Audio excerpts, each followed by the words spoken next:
Well, hey everybody, this is JT from Rubber City Motoring here. Sitting here in the Trailblazer.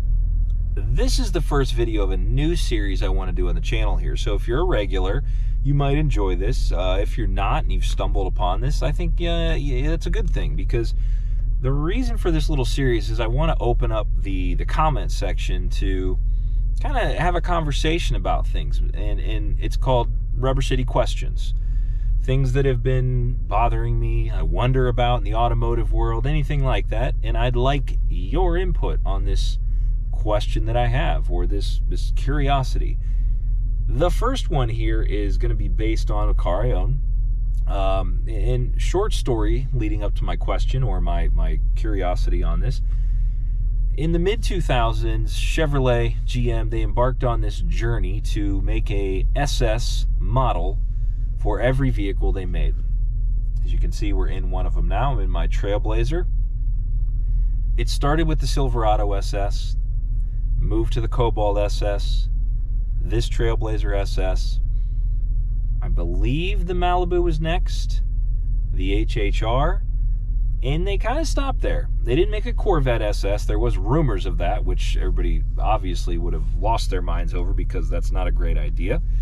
And then from there, it kind of just fizzled, mostly because they went bankrupt and they realized that wasn't the priority. That was a low selling, this wasn't a high seller. You know, they sold more normal Trailblazers, whatever.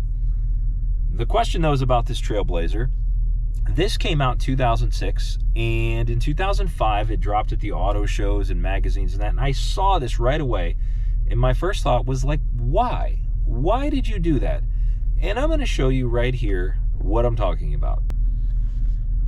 What I'm talking about is the gauges of this car. Now, don't mind the silver shiny trim around there. That's upgraded by me, which I did in another video.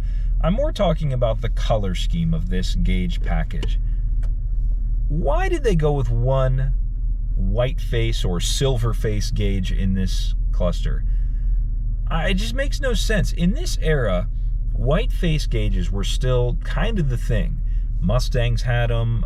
You know, they were an upgrade. You could buy like an overlay and put it on your car, and you'd have white face gauges. You know, they'd be white in the day. You'd flip them on at night. They'd have a nice like indiglo color there for you 90s people who had an indiglo watch. On the Trailblazer, though, they only put the one. I noticed that, and I go, why? What's the point of one? I mean, if it's sheer styling, sure, I guess, but I still think it's so weird. Now, let me cut to a night view of this. It doesn't do anything fancy at night. And this isn't a manual where you have to really focus on the tach. I mean, it's an automatic. It's not like you need a shift light, or you need the tach to be your primary display there. It makes no sense. And somebody else pointed this out. This is like a journalist thing. I didn't even notice this. If you look at the needle on the Speedo, how short it is, it doesn't even reach the lines, like the hash marks, whereas all the other ones do. Even the tach does over there. My curiosity, though, is about the tach and the color scheme.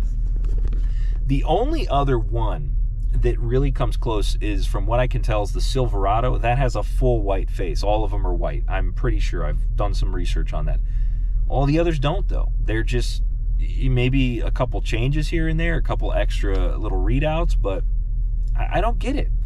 So that's my question. What's the reason for that? What do you think the reason is for that? And you could say, just for looks or whatever, which that's fine, I guess. I mean, it's like always one of those things like, why didn't they go full white face? Why didn't they do something other than just one silver gauge or one white gauge? It's odd to me. So this series, I'm going to do very short videos, but more to open a discussion up and comments below. So subscribe to the channel, hit the bell icon if you want to know when a new video comes up, and then if you have an answer or a thought on this, comment below. I'm impartial on it. Do you like that look or not? I think it's fine, but it's also just a little goofy that they would only do one of them. But I don't know. So this is JT with Rubber City Motoring. That's my first entry into Rubber City Questions. So comment below if you have an answer, and I will see you next time here on the channel. Thanks for watching.